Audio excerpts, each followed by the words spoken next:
तब रघुबीर कहा मुनि पाही, तुम समसन प्रभु दुराव कछु नाही।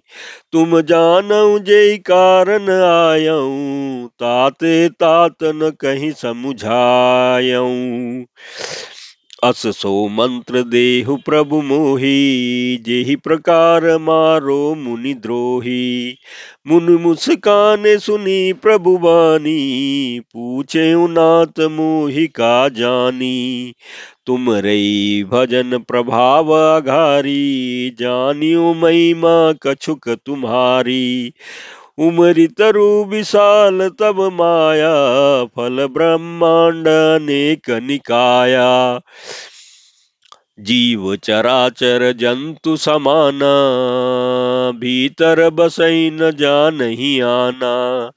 ते फल भक्षक कठिन कराला, तब भय डरत सदा को सो काला।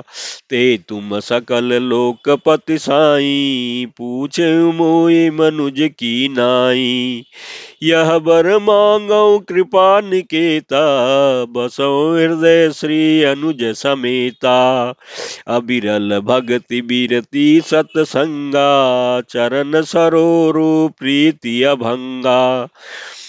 यद्यपि ब्रह्म खंड अनंता, अनुभव गम्य भजहि जेहि संता।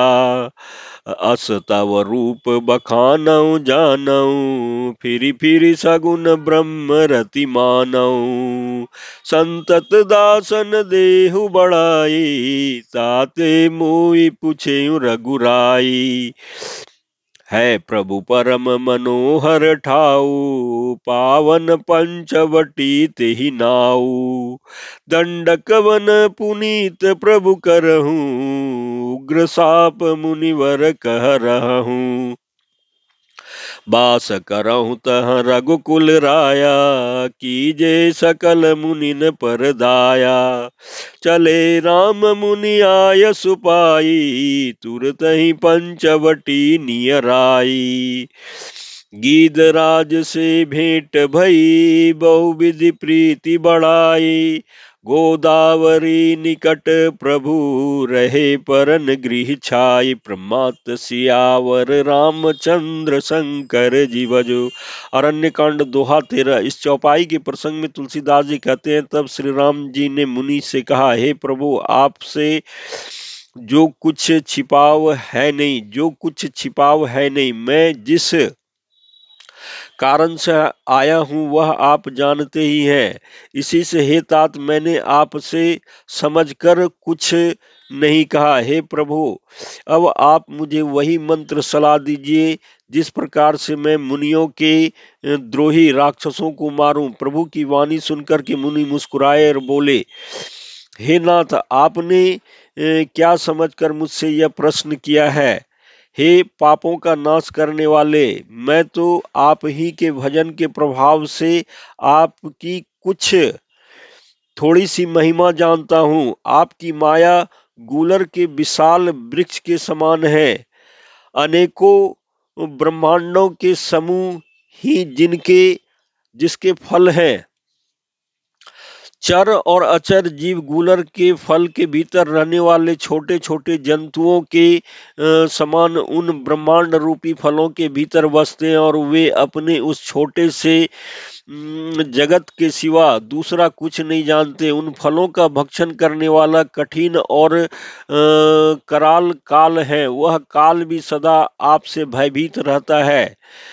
उन्हीं आपने समस्त लोकपालों के स्वामी होकर भी मुझसे मनुष्य की तरह प्रश्न किया। हे कृपा के धाम, मैं तो यह वर मांगता हूं कि आप श्री सीता जी और छोटे भाई लक्ष्मण जी सहित मेरे हृदय में सदा निवास कीजिए। मुझे प्रगाढ़ भक्ति, वैराग, सत्संग और आपके चरण कमलों में अटूट प्रेम प्राप्त हो। यद्यपि आप अखंड हैं और अनंत ब्रह्म हैं, जो अनुभव से ही जानने में आते हैं और जिनका संत जन भजन करते हैं। यद्यपि मैं आपके ऐसे रूप को जानता हूं और उसका वर्णन भी करता हूं, तो भी लौट लौट करके मैं सगुण ब्रह्म में आपके इस सुंदर स्वरूप ही में प्रेम करता हूँ। आप सेवकों को सदा ही बड़ाई दिया करते हैं। इसी से हे रघुनाथ जी, आपने मुझसे पूछा है। हे प्रभु, एक परम मनोहर और पवित्र स्थान है, उसका नाम पंचवटी है। हे प्रभु, आप दंडक वन को, जहाँ पंचवटी है, पवित्र कीजिए और श्रेष्ठ मुनि गौतम जी के कठोर शाप को हर लीजिए। हे रघुकुल के स्वामी, आप उस मुनियों पर दया करके वहां निवास कीजिए। मुनि की आज्ञा पा करके श्री रामचंद्र जी वहां से चल दिए और शीघ्र ही पंचवटी के निकट पहुंच गए।